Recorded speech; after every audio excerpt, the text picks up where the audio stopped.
Hi, I'm Kelly Oliver, and I want to talk about foreshadowing because foreshadowing is super exciting. And first, what is foreshadowing? It is a kind of warning or indication of what is going to come. And why is it important? People love, and especially readers love, a pattern. They like suspense. So to build suspense, you have to have some clues and some foreshadowing. So it's not just a shock or surprise like in horror. Even in horror, you want suspense. So foreshadowing is important. We like that pattern and that sense of anticipation of something to come. So what is foreshadowing? Well, you probably heard the attributed to Chekhov that if a gun appears in the first act, it must go off by the third act. You don't want just a random gun there, but the reverse is also true. So if a gun goes off, it has to have appeared earlier.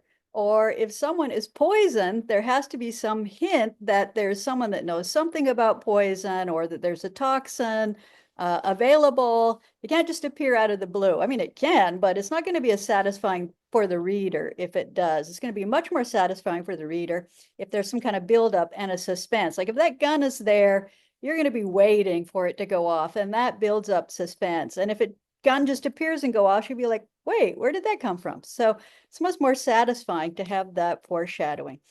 So what I like to do, I mean, it's hard to do foreshadowing as you're writing. So I like to do a lot of the foreshadowing as I go back during the editing process, because then you can insert objects, metaphors, actions. If you need that gun and you're like, oh, I didn't put it in, or you need the person that is the killer to be an expert in poison, you can have a hint that they worked on true crime. This is what I'm working on right now.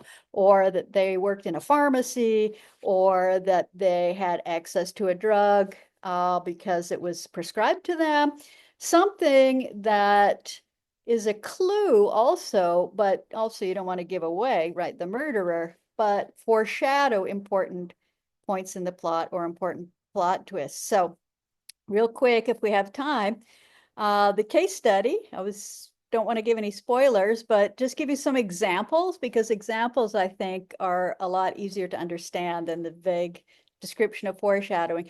From one of my favorite movies, Knives Out. You've probably seen it. If you hadn't, maybe there'll be a few spoilers here. But first, there was discussion of the prop knife, which comes early in the film, and the victim, well, talking about his grandson, Ransom, Harlan, who is the victim and the patriarch of the family, picks up a knife and says, there's so much of me in that kid, playing life like a game without consequences until you can't tell the difference between a stage prop and a real knife. And this is early in the film, so it just seems like, he's describing the kid, but it becomes very, very important later, because in the last scene, there is a prop knife and Ransom tries to kill Marta, but it's a prop knife because he can't tell the difference. And also it turns out that Harlan kills himself, slits his throat with a real knife.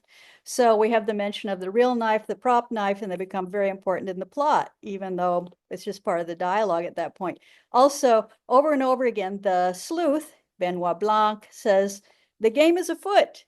The game is afoot. Something is afoot. And he enlists Marta to be his Watson. So why is that foreshadowing? Because sometimes he says it as he's staring down at her foot.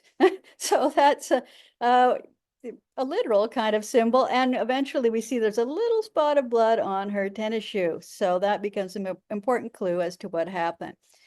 Also, there's foreshadowing in the invisible ink. I absolutely love this, where Harlan's daughter, Linda, talks about and reminisces about her father would write her these little notes all the time when she was a kid in invisible ink, and she'd have to warm them up to see the ink coming through.